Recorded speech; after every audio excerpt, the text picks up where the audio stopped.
my second time to publicly tell you the result of my study on how leaders with a mindfulness practice related to their employees during the pandemic.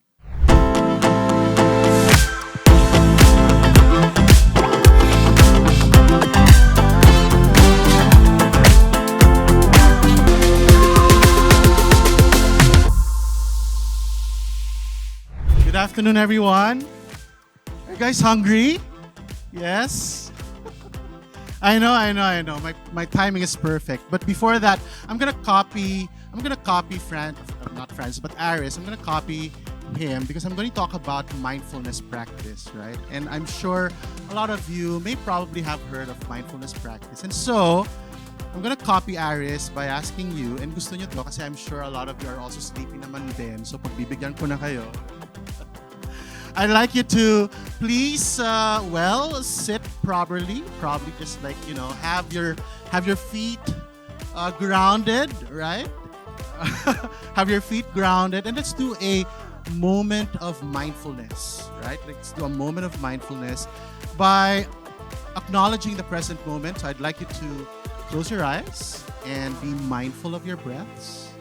Take a couple of deep breaths as you feel the ground under you, as you also feel the chair that you're seated on, your back leaned on the chair as well. And I'd also like you to acknowledge the presence of the now, that we're all here, safe in this volume. Let's not be mindful of the past for now, nor the worries of the future. Let us just be here and spend some time with the present moment.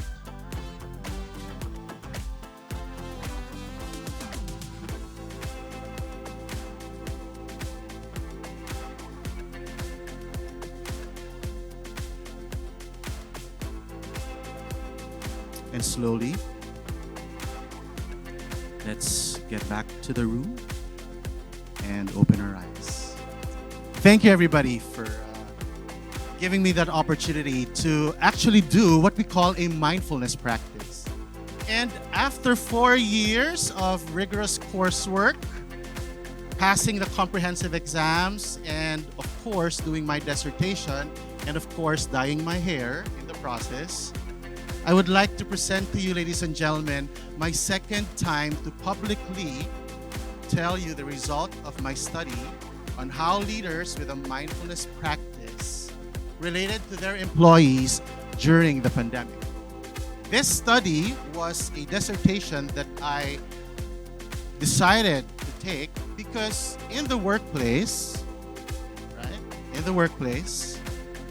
and during the time of COVID-19, there were a lot of leaders who were asking me, EJ, as a PhD in leadership and organizational development, are there new tools or frameworks that we can use so that we can relate better to our employees, especially during this trying time?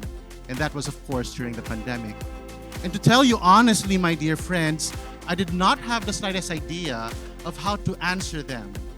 Yet, in one of my mindfulness practice, because I am a fan of meditation and I do meditation every 10 minutes for 10 minutes every day. In one of my meditative practices, this research question actually just popped into me, and this research question was, how does a leader with a mindfulness practice, and what is a mindfulness practice? Meditation, yoga, silent walks towards nature, forest walks. How does a leader with a mindfulness practice, a quiet time for himself or herself, related to employees during the pandemic? And for this research, and as you know, in research we have both the qualitative method and a quantitative method. And I, being or having a Waterloo as well, mathematics is concerned, I did not want quantitative, and so I went into the qualitative route. And in the qualitative space, I used the the qualitative method of interpretative phenomenological analysis. Oh wow, that's a mouthful, right? Ang lakas makasosyal. Interpretative phenomenological analysis, right? And IPA, or interpretative phenomenological analysis, IPA na lang, huwag na tayong magpaka-highfalutin. IPA has 3 sub-concepts in it, right? And the 3 sub-concepts of IPA are the following. Number 1, phenomenology. And what is phenomenology? It focuses on how the participant leader is actually experiencing the phenomenon. And the phenomenon that I was investigating was a mindfulness practice, and of course, within the COVID-19 context. The second space of IPA is hermeneutics. And hermeneutics steps into where a participant is at that moment when the phenomenon is experienced.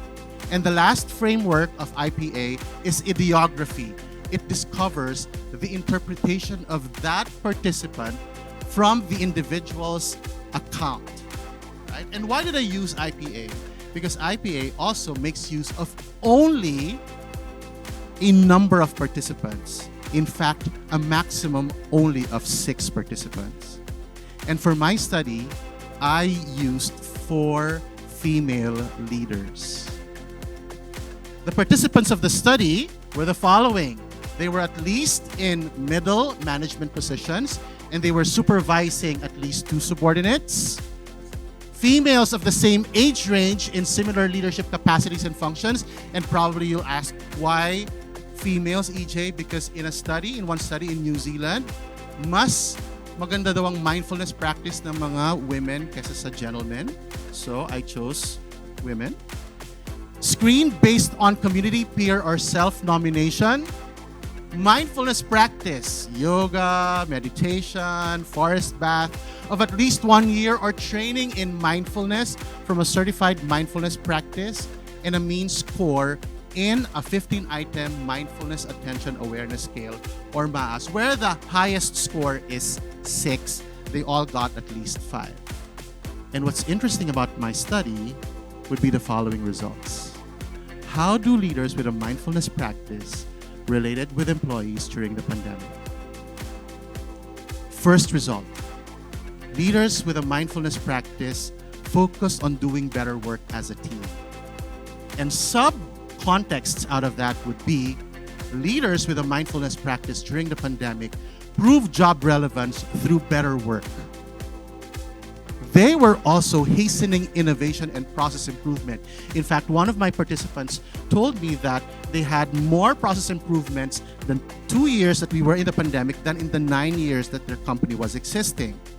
And the third was that they reestablished clarity and purpose in the business. In fact, they revisioned and revisited their vision and mission during the pandemic. Next result. Leaders with a mindfulness practice also built personal relationships with employees. And how? By establishing regular connections with and among their employees, which we all did. And of course, trusting employees to step up during periods of personal struggles and vulnerability. Because during that time, there were leaders who also had COVID themselves. And prior to the pandemic, they were not trusting their employees to step up. But these leaders were now feeling vulnerable and thus sharing their vulnerability with their employees. But you know what? My third result is my personal favorite. And why is my third result my personal favorite? Because a leader with a mindfulness practice during the pandemic came about regularly examining herself as a leader. Aris talked about changing mindsets, and those who I interacted through my study said that they intensified their awareness of their own feelings and emotions as a leader. They shift their leader mindsets to enhance relationships with their employees, and they extended compassion and kindness to oneself as a leader. These were the results of my study, ladies and gentlemen. To summarize the result of my study,